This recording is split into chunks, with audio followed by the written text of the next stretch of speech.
네, 코로나19 환자가 어제 하루에만 500명 넘게 늘면서 확진자 수가 2,337명으로 늘었습니다. 사망자는 16명으로 늘었는데 대구에서만 3명이 추가로 나왔습니다. 네, 신천지 신도를 중심으로 의심 환자가 계속 늘고 있어서 당분간 증가 추세가 계속될 것이란 전망인데요. 네. 전문가와 관련 내용 짚어보도록 하죠. 김경우 백병원 가정의학과 교수 모셨습니다. 어서 오십시오. 안녕하세요.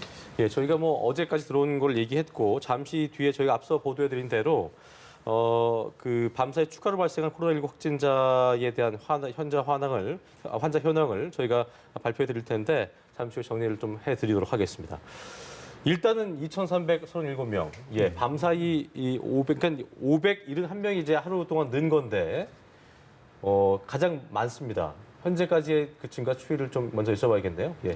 네, 이 코로나19 바이러스의 어떤 확산 속도, 이거는 그 기하급수적으로 증가를 하는 겁니다. 그래서 처음에는 1명, 2명, 4명, 8명 이렇게 증가하다가 이게 어느 정도 500명, 1000명이 되면 하루 단위로 2배, 500명, 2000명, 4000명 이런 순으로 폭발적으로 느는군요. 폭발적으로 늘어나게 됩니다. 그래서 저희 감염을 조기에 차단하지 않으면 그 시간이 그래서 굉장히 중요한데요. 네. 처음에 몇십 명, 몇백 명 느는 것 같지만 사실은 그게 나중에 몇천 명 단위로 하루에 늘어날 수 있는 그런 가능성이 있는 거기 때문에 조기에 찾아내서 조기에 차단하는 게 굉장히 중요한데요. 네. 지금 확진자 나오시는 분들은 사실은 이제 그 전에 일주일이나 우리가 잠복기라고 부르는 하루에서 14일 전에 이제 감염됐던 분일 가능성이 많고 또 실제로 걸렸던 분이라고 하더라도 이제 완치되기 전에 바이러스를 가지고 있는 분들이 많아서 지금 확진자와 이제 감염 추세와는 조금 시간 차이가 있지만 그래도 최소한 저희가 이제 빨리 조기에 찾아내서 이제 차단을 했다고 하더라도 그 전에 이미 그렇게 기하급수적으로 감염됐던 분들이 발견되는 상황이라고 좀 해석이 가능할 것 같고요. 또 그렇게 감염되셨던 분들이 또 2차적으로 또 다른 분들을 또 추가적으로 감염시키면서 이런 확진자가 이제 급증하게 기하급수적으로 증가할 수가 있는데 이제 얼만큼 저희가 초기에 자가격리를 시키고 추가적인 확산을 막았느냐. 이것이 이제 앞으로 이제 확진자 증가세에 영향을 미친다고 할 수 있겠습니다. 예, 이렇게 증가하는 상황에서 확산세가 어느 정도까지 정점을 찍고 또 어느 정도부터 좀 주춤할 것인가 이런 시기적인 측면도 저희가 추측을 해봐야 또 그에 맞는 대책을 세울 수 있을 것 같은데요. 교수님 의견은 어떠십니까? 네, 참 예측하기 어려운 부분이 있는데요. 이 바이러스는 그냥 막 아무렇게나 막 감염시키는 건 아니고 밀접 접촉을 통해서 이제 감염시키기 때문에 우리가 이제 충분히 주의하고 차단을 시킬 수가 있는 바이러스다 이렇게 알려져 있습니다. 물론 어려운 게 경증의 증상을 일으키고 또 경증이기 때문에 어디 누워 있거나 그러지 않고 막 돌아다닐 수 있기 때문에 사람들을 만나고 밀접 접촉할 가능성이 많아지고 또 초기에도 이 바이러스 분비량이 많아서 감염력이 높기 때문에 밀접 접촉을 통해서 얼마든지 많은 바이러스가 생길 수가 있는데 이제 차단할 수 있다. 그래서 우리가 비록 감염이 돼서 좀 빨리 발견하기는 어렵지만 우리가 마스크를 잘 착용하시고 손도 잘 씻고 둘 중에 하나만 하시면 안 됩니다. 그래서 마스크를 쓰더라도 손을 안 쓰시면 또 걸릴 수가 있고 마스크를 쓰고 손 씻기를 잘 하신다고 하더라도 이게 100%가 아니기 때문에 사람들이 많이 모이는 장소에 모이게 되면은 그래도 또 걸릴 수가 있는 거기 때문에 일단은 생활 수칙을 잘 지키시면서 추가적인 확산이 일어나지 않느냐를 봐야지 우리가 이제 그 추가적인 확산세 감소를 알 수가 있는데 지금 전 국민들이 마스크도 열심히 이제 살려고 하시고 참여하시는 걸로 봐서는 바로 확산세가 떨어지기는 어려울 것 같고 확산세가 증가세가 조금 누그러지더라도 당분간은 증가세는 유지할 것으로 보입니다. 그러니까 500명, 1000명 아니더라도 300명, 200명 이런 식으로 꾸준한 증가는 당분간 지속될 것으로 예상이 됩니다. 저희가 다시 한번 좀 짚어보자면 이제 아까 말씀하신 것처럼 초기에 그걸 막지 못하면 그 확진자가 기하급수적으로 늘 수 있다 이런 가능성을 얘기하셨고 현실화되고 있는 상황인데 그렇다면 걸리지 않아야겠습니다만 대구 경북 지역이나 이제 그 위험 지역에 계신 분들은 아마도 다른 지역보다는 걸릴 가능성이 큰 것이고 만약에 걸렸을 때 어떤 느끼게 될 충격이라든가 이런 것들을 저희가 또 고려해야 되기 때문에 이게 확진자가 됐다고 해서 무슨 갑자기 중병이 걸리고 그런 건 아니잖아요. 물론 이제 환자의 상태도 중요하겠습니다만 그런 부분도 좀 저희가 고려를 해야 될 것 같다는 생각이 들어요. 맞습니다. 그래서 사실은 이제 너무 지나친 공포를 가지신 분들 같은 경우에는 일단 젊고 건강하신 분들은 사실은 대부분 그냥 감기처럼 지나가거나 좀 심한 몸살처럼 알아도 괜찮은 병일 수도 있습니다.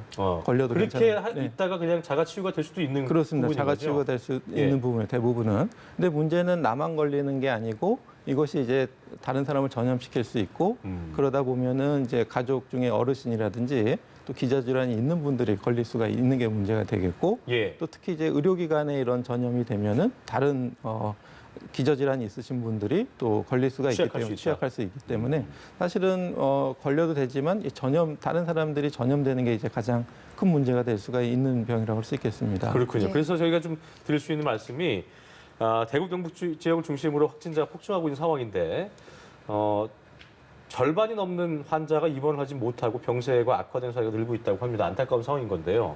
또 아쉬운 것은 자가 격리 중에 숨진 환자가 나왔다는 건데 이게 그래서 정부 입장에서도 중증도 분류를 좀 시행하기로 했다고 합니다. 앞으로 이런 어떤 피해를 좀 줄이는데 도움이 된다고 봐야겠죠. 그런 부분들이. 예, 그렇습니다. 그래서 우리가 이제 경증과 중증, 그래서 어느 정도 병원 치료가 필요하신 분들에 대한 병원 치료, 이분은 이제 중증 환자니까 병원 치료가 필요하다. 예. 이렇게 좀 분류를 할 수가 있겠는데, 예.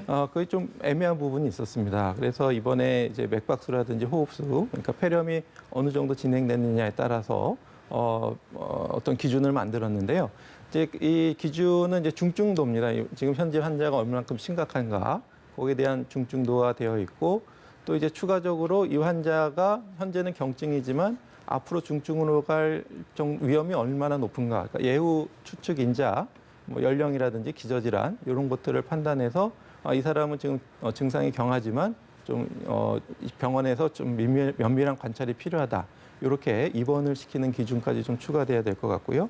하지만 이런 지침이 현장에서 또 이제 혼란스러운 것을 좀 줄여줄 수 있는 이 기준에 맞으면 이렇게 해야 된다는 이제 지침이 될 수는 있는데 예. 또 상황에 따라서는 또 여러 가지 변수가 있고 예외적인 상황이 있기 때문에 그때는 또 현장에 있는 어떤 의료진이나 의사들이 판단해서 이분은 또 입원이 좀 필요하다든지 예. 이런 것들이 필요하겠고요. 예. 또 이제 아무래도 이제 이런 중증 환자를 치료할 수 있는 병상이 어느 정도고 또 이 정도의 환자를 치료할 수 있는 병상은 어느 정도고 이렇게 각 확보된 병상별 어떤 기능이라든지 중증 치료도에 대한 자료를 확보해서 또 환자의 중증도에 따라서 적재적소로 신속하게 배치할 수 있는 것들이 현장에서 이루어져야 될 텐데 이것을 이제 현장에서 누가 이제 책임지고 담당하느냐, 뭐 지자체가 할 건지 아니면 이제 지자체에서 또 누가 담당할 건지 이런 거에 대한 역할 분담 같은 것도 현장에서 좀 세부적으로 배정이 돼야 될 것 같습니다. 예. 예.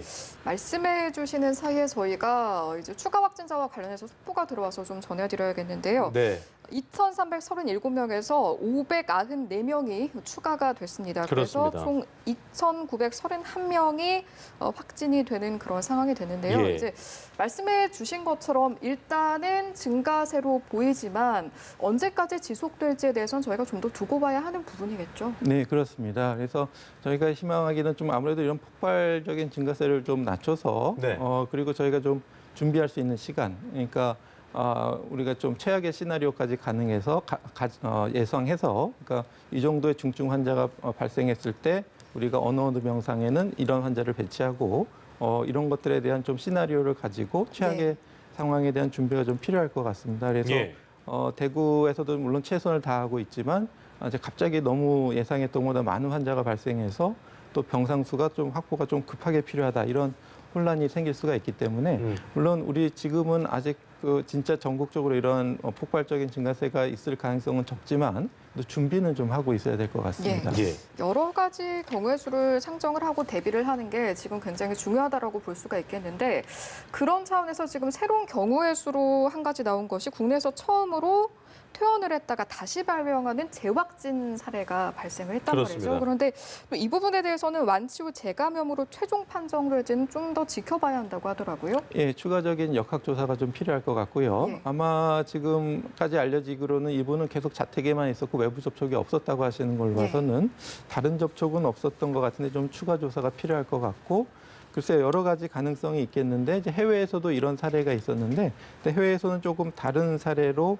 4분 정도가 이러한 그 재확진 판정을 받은 적이 있는데 그분들은 우리나라에서는 권고하고 있지는 않지만 타미플루라는 항바이러스제 그거를 사용했던 분들이었고 이제 사실 이 항바이러스제는 이제 바이러스를 죽이는 건 아니고 일시적으로 바이러스의 증식을 억제시켜 주는 거기 때문에 예. 아마 이제 그런 경우에는 일시적으로 음성이 나왔다가 나중에 시간이 지나서 다시 한번 재활성화된 사례가 될 것 같고 예. 이제 우리나라에서 25번째 환자분들은 좀 여러 가지 가능성들을 좀 살펴봐야 될 것 같은데 예. 혹시 그 이제 집에 어떤 이런 환경 검체 그러니까 대부분 방역 소독을 마치면은 바이러스는 사멸되지만 소독이 미처 되지 않은 뭐 냉장고 안이라든지 이런 자기가 쓰던 수건이라든지 그 확진 받기 전에 집에서 어떤 오염 물질에서 다시 재감염된 건 아닌가 뭐 여러 가지 좀 가능성을 두고 조사는 필요할 것 같습니다. 네.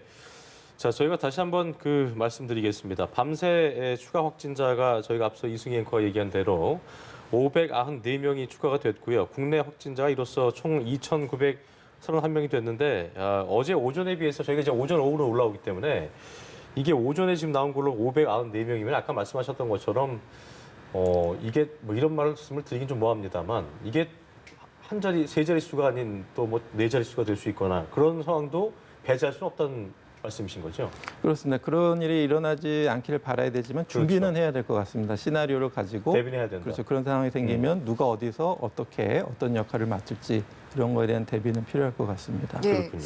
그 나온 내용을 보면 일단은 사망자 16명, 완치 27명 이런 부분은 예. 변동이 없고 근데 의심 환자가 지금 29,154명이 검사 중인 거죠. 이제 저희가 이런 상황을 봤을 때 앞으로 검사 중인 인원들 중에서도 확진자가 어느 정도가 나올지 그런 부분들은 이제 각 지자체에서도 좀 잘 대비를 해야 할 것 같아요. 네, 그렇습니다. 그래서 물론 지금 초반에는 유증상자 조금 우선순위가 높은 또 가능성이 높은 사람들 위주로 그물을 던졌기 때문에 이제 많이 나오는 상태가 되겠고요. 좀 어느 정도 가능성이 높은 분들에 대한 검사가 끝나면 조금 그 확진자가 좀 줄어들길 좀 기대를 하고 있겠지만은 예. 말씀하신 것처럼 아무래도 검사 수가 많아지고 우리가 미처 접촉자로 예상하지 못했던 그런 분들이 이제 추가로 증상이 있어서 검사하신 분들 중에서 나오면 확진자가 늘어날 수 있겠고 대구 경북 지역뿐만 아니라 다른 지자체에서도 이런 대구와 같은 시뮬레이션을 가지고 만약에 우리에서 그런 상황이 생기면 어떻게 할 것인가에 대한 대비는 좀 미리 좀 훈련을 해두는 것이 필요할 것 같습니다. 예. 지금 환자는 계속 늘고 있는데 물론 이제 확진자가 발생하고 나면 최소한의 시간이라는 게 2주가 필요한 것이기 때문에 격리 해제의 수가 또 이제 그만큼 늘어야 될 텐데 격리 해제 수는 좀 이제 정체되어 있는 느낌인 것 같아서 이거는 언제쯤 또 이렇게 늘어나게 시간이 좀 필요한 부분인 건지 아니면 2주가 지나도 이거는 확실하게 격리 해제나 완치가 됐다는 얘기가 그 판정하기가 쉽지 않은 건지 저희가 좀 네. 궁금한데 말씀해 네. 주시죠. 네, 일단은 그 확진자 같은 경우에는 그 증상이 일단 없어져야 되고요. 예. 증상이 없어진 이후에 48시간이 유지돼야 됩니다. 그러니까 좀 증상이 일시적으로 없어져도 다시 생기면은 소용이 없고요. 그래서 무증상 상태로 48시간이 유지되면 그 다음에 검사를 한번 하게 되고요. 검사에서 음성이 나오면 24시간 지나서 다시 한번 검사를 하게 됩니다. 아, 2번 하는군요. 그렇습니다. 예. 그래서 일단 증상이 없어지고 나서도 최소한 5, 6일이 이제 소요가 되겠는데요. 그래서 두 번째 연속으로 음성이 나와야 이제 격리 해제 완치 판정이 되겠고요. 이 확진자와 이제 밀접 접촉을 한 것으로 역학조사관이 이제 판정해서 당신은 감염자와 밀접 접촉을 했으니 자가 격리를 하면서 능동 감시를 하십시오. 이렇게 받으신 분들은 아직까지는 그래도 14일 더 늘리진 않고 14일 정도 자가 격리를 하다가 이제 증상이 없으면 자가 해지를 할 수 있고 필요한 경우에 이제 검사를 해서 자가 격리 해제를 할 수가 있겠는데요. 그러니까 내가 밀접 접촉자와 일상적인 접촉자 구분이 이제 없어지긴 했는데 예. 역학조사관이 일단 접촉자로 분류를 하면은 거기에 따라서 자가 격리를 따르시는 것이 좋겠습니다. 예. 그렇군요. 아무래도 이제 어떤 매일매일 저희가 증가 상황을 전해드리다 보니까 이렇게 좀 두려워하거나 좀 공포심을 가지게 되는 경우도 있을 것 같은데 사실은 완치 사례도 분명히 있단 말이죠. 앞으로 이제 어떤 백신 개발이라든지 치료 현황에 대해서도 좀 궁금하신 분들도 있을 것 같아서 이쯤에서 한번 그 부분도 한번 짚어보면 좋을 것 같습니다. 네, 그래서 백신 같은 경우 이제 효과성과 안전성이 매우 중요한데요. 예. 너무 이제 서둘러서 개발하다 보면 뭐 효과도 없고 부작용만 날 수가 있기 때문에 좀 신중해야 되는데 일단은 세계보건기구에서는 이제 한 18개월 정도 걸린다 이렇게 예상을 했고요. 예. 무엇보다도 이제 백신 개발을 할 수 있는 그 많은 업체들이 좀 참여를 하고 투자를 해야 되는데 네. 사실은 이게 성공하지 못하면 그동안 투자했던 비용을 날리는 거거든요. 그래서 쉽게 뛰어들기는 어렵고 좀 자본력이 있고 이런 재정적인 지원이 필요한 부분이 되기 때문에 일단은 백신 개발 업체들이 지금 시도를 하고 있는데 아직 초보적인 단계고요. 백신 후보 물질들을 추출하는 단계가 되겠고요. 예. 거기서 이제 동물 실험까지 이제 거쳐야 되기 때문에 좀 시간이 좀 걸릴 것으로 생각이 되고 치료제 같은 경우에는 지금 새로운 신약을 개발하는 것도 역시 이제 그런 과정 동물 실험, 임상 시험을 거쳐야 되는데 예. 지금 시도되고 있는 약들은 코로나19를 위한 치료제가 아니라 다른 바이러스 질환에 대한 치료약으로 개발했던 약을 시험적으로 써서 지금 중국에서 이제 임상 시험을 하고 있는데요. 우한에서 하고 있는 건 아니고 이제 베이징과 산둥에서 하고 있는데 지금 이제 충분한 그 감염자 수, 임상 시험 대상자 수가 이제 충분히 좀 모집이 돼야 될 것 같고 예. 거기서는 이제 알려진 이제 칼레트라나 이제 렘데시비어도 있지만 또 이제 러시아에서 중국 생산되는 약이라든지 또 일본에서도 이제 또 임상 시험을 하고 있기 때문에 이런 다양한 항바이러스제에 대한 어떤 임상 시험 결과를 좀 기다려봐야 될 것 같은데, 네, 이게 좀 성공적으로 나오기를 좀 기대하고 있습니다. 뭔가 신약이 개발된다는 게 이제 저희가 볼 때는 시간이 꽤 걸리는 부분이어서, 근데 하지만 긴급하게 또 이렇게 사태에 따라서 좀 박차를 가하자면은 금세 또 나올 수가 있는 건가요? 아니면 원래 오래 걸리는 건지? 긴급한 상황에서도 빨리 할 수도 있는 건지 그것도 궁금하더라고요. 그러니까 신약을 개발해서 이제 임상에 적용하는 것과 기존에 있는 약을 가지고 한번 시험해 보는 거는 좀 차이가 있겠는데요. 일단 기존에 있는 약을 가지고 한 것은 어느 정도 동물 실험과 인체에서 이 약이 어떻게 작용할 것인가, 그다음에 이 약에 대한 안전성, 최소한 부작용은 없다. 이 단계는 끝났기 때문에 검증이 돼 있으니까 이게 코로나19에 효과가 있을 것인가만 이제 보면 되니까 지금 중국에서 하고 있는 연구 결과가 빠르면 3월 내지 4월 정도에 어느 정도 효과가 있는지 이제 비교 결과가 나올 것 같거든요. 그래서 근데 하지만 이제 국내에서는 이미 지금 임상 시험하고 있는 약들을 실제로 우리나라 환자에 적용해 봤더니 매우 극적인 효과가 있었다 이렇게 알려져 있고 일단은 임상 시험 결과 나오지는 않았지만 요 약을 한번 써보자 이렇게 이미 지침이 마련되어 있거든요. 그래서 당분간은 이제 우리 국내 임상 TF에서 제시한 치료가 이루어질 것으로 생각이 되고요. 3, 4월 중에 좀 중국에서 연구가 나오면 우리가 조금 더 확실히 알 수 있을 것 같습니다. 알겠습니다. 자, 저희가 이제 9시 기준으로 해서 나온 추가 확진자에 대해서 이야기를 쭉 나누고 있는데요. 일단은 좀 미리 조사를 해서 우리가 예측할 수 있는 위험의 그런 위험도를 좀 낮추고 이런 부분도 굉장히 중요하고 그래서 또 정부에서도 여러 가지 신천지와 관련한 전수조사도 취하고 있는데 지금 연락이 두절되는 인원도 속속 지금 이야기가 들려오고 있어서 조사의 실효성에 대해서 걱정하는 목소리도 있는 것 같습니다. 이 부분은 어떻게 보십니까? 네, 우선 가장 그 감염됐을 가능성이 많은 분들을 빨리 찾아내는 데서는 이제 신천지 교도 중심으로 조사를 해야 될 것 같고요. 근데 문제는 이제 그 명단 확보하는 데서 이제 한 가지 루트, 제출하는 재료만 확인해서는 조금 불충분하다는 거기 때문에 다른 경로로도 이제 그 대상 가능성이 있는 분들에 대한 조사가 필요할 것 같고요.